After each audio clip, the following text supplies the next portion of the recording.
Assalamualaikum warahmatullahi wabarakatuh. Selamat pagi teman-teman. Sebelumnya yang terhormat kepada Ibu Sri Nikmah Putri selaku dosen pengampu mata kuliah Ekonomi Syariah, dan yang terhormat kepada teman-teman yang saya sayangi. Di sini kami dari kelompok 5, saya sendiri Ali Husni dengan NPM 1921030435. Di sini kami akan memaparkan sedikit materi kita pada hari ini, yaitu prinsip-prinsip ekonomi Islam. Yang mana prinsip-prinsip ekonomi Islam ini memiliki beberapa subtema. Yang pertama yaitu multi-type ownership, yang kedua freedom to act, dan yang ketiga social justice. Baiklah, jadi prinsip-prinsip ekonomi Islam. Prinsip-prinsip ekonomi Islam membentuk keseluruhan kerangka yang diibaratkan sebagai sebuah bangunan, sebagaimana divisualisasikan oleh Adi Warman sebagai berikut.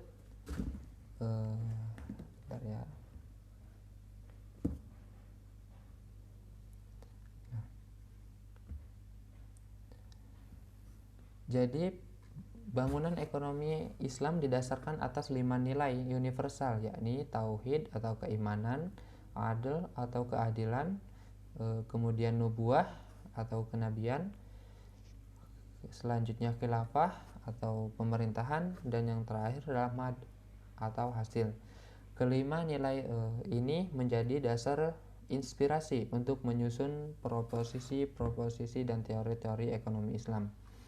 Namun teori yang kuat dan baik tanpa diterapkan menjadi sistem akan menjadikan ekonomi Islam hanya sebagai kajian ilmu saja, tanpa memberi dampak pada kehidupan ekonomi. Oleh karena itu, dari kelima nilai universal tersebut, maka dibangunlah 3 prinsip deveratif yang menjadi ciri-ciri dan cikal bakal sistem ekonomi Islam. Ketiga prinsip deveratif itu adalah yang pertama multi-type ownership, yang kedua freedom to act, dan yang ketiga adalah social justice. Di atas semua nilai dan prinsip yang telah diuraikan di atas, kemudian dibangunlah konsep yang memayungi kesemuanya, yakni konsep akhlak. Akhlak ini menempati posisi yang puncak, ya, karena inilah yang menjadi tujuan Islam dan dakwah para nabi, yaitu untuk menyempurnakan akhlak manusia. Akhlak ini yang menjadi panduan para pelaku ekonomi dan bisnis dalam melakukan aktivitasnya. Kita masuk ke nilai-nilai universal. Jadi nilai-nilai universal ekonomi Islam terbagi ada 5. Yang pertama adalah tauhid. Tauhid atau keesaan Tuhan merupakan pondasi ajaran Islam. Dengan tauhid, manusia menyaksikan bahwa tiada sesuatu pun yang layak disembah selain Allah, dan tidak ada pemilik langit, bumi, dan isinya selain daripada Allah. Karena Allah adalah pencipta alam, langit, bumi, dan isinya sekaligus pemiliknya, termasuk pemilik manusia dan seluruh sumber daya alam yang ada. Oleh karena itu, Allah adalah pemilik hakiki. Manusianya diberi amanah untuk memiliki sementara waktu sebagai ujian bagi mereka. Dalam Islam, segala sesuatu tidak ada yang diciptakan dengan sia-sia, tetapi memiliki tujuan. Yang selanjutnya adalah adl atau keadilan. Allah adalah pencipta segala sesuatu, dan salah satu sifatnya adalah adil. Dia tidak membeda-bedakan perlakuan terhadap makhluknya secara zalim. Manusia sebagai khilafah di muka bumi, dan menjamin bahwa pemakaian segala sumber daya alam diarahkan untuk kesejahteraan manusia, supaya semua mendapatkan manfaat daripadanya secara adil dan baik. Dalam banyak ayat, Allah memerintahkan manusia untuk berbuat adil. Dalam Islam, adil didefinisikan sebagai tidak menzalimi dan tidak dizalimi. Implikasi ekonomi dari nilai ini adalah bahwa pelaku ekonomi tidak dibolehkan untuk mengejar keuntungan pribadi bila hal itu merugikan orang lain ataupun merusak alam. Tanpa keadilan, manusia akan terkelompok-kelompok dalam berbagai golongan. Golongan yang satu akan menzalimi golongan yang lain, sehingga terjadi eksploitasi manusia atas manusia. Masing-masing berusaha mendapatkan hasil yang lebih besar daripada usaha yang dikeluarkannya karena kerakusannya. Materi yang selanjutnya yaitu tentang nilai-nilai universal dalam teori ekonomi adalah al-adl. Allah adalah pencipta segala sesuatu dan salah satu sifatnya adalah adil. Dia tidak membeda-bedakan perlakuan terhadap makhluknya secara zalim. Manusia sebagai khilafah di muka bumi dan menjamin bahwa pemakaian segala sumber daya diarahkan untuk kesejahteraan manusia, supaya semua mendapat manfaat daripada secara adil dan baik. Dalam banyak ayat, Allah memerintahkan manusia untuk berbuat adil. Dalam Islam, adil didefinisikan sebagai tidak menzalimi dan tidak dizalimi. Implikasi ekonomi dari nilai ini adalah bahwa pelaku ekonomi tidak dibolehkan untuk mengejar keuntungan pribadi bila hal itu merugikan orang lain atau merusak alam. Tanpa keadilan, manusia akan terkelompok-kelompok dalam berbagai golongan. Golongan yang satu akan menzalimi golongan yang lainnya, sehingga terjadi eksploitasi manusia atas manusia. Masing-masing berusaha mendapatkan hasil yang lebih besar daripada usaha yang dikeluarkan karena kerakusannya. Yang selanjutnya yaitu nubuah atau kenabian. Diutuslah para nabi dan rasul untuk menyampaikan petunjuk dari Allah Subhanahu wa taala kepada manusia tentang bagaimana hidup yang baik dan benar di dunia, dan mengajarkan jalan untuk kembali ke asal mula segalanya, yaitu Allah Subhanahu wa taala. Fungsi rasul adalah untuk menjadi model terbaik yang harus diteladani manusia agar mendapat keselamatan di dunia dan akhirat.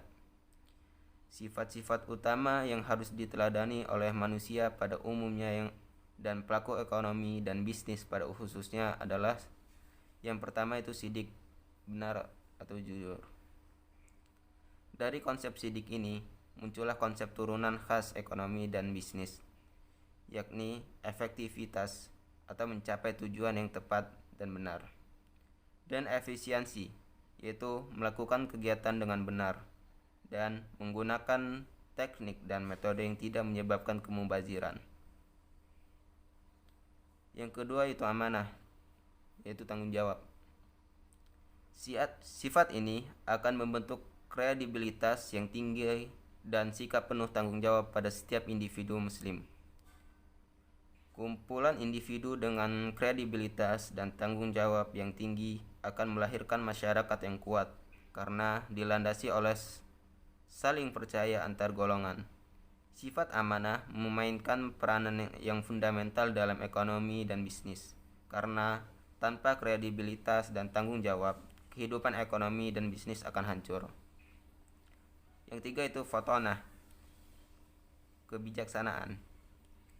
Implikasi ekonomi dan bisnis dari sifat ini adalah bahwa segala aktivitas harus dilakukan dengan ilmu, kecerdikan, dan pengoptimalan semua potensi akal yang ada untuk mencapai tujuan. Jujur, benar, kredibel, dan bertanggung jawab saja tidak cukup dalam berekonomi dan berbisnis.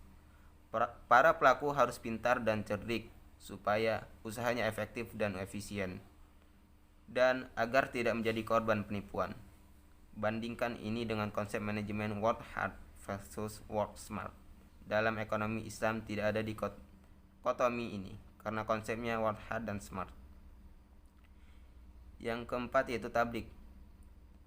Sifat ini merupakan taktik hidup muslim karena setiap muslim mengemban tanggung jawab dakwah, yakni menyeru, mengajak, memberitahu.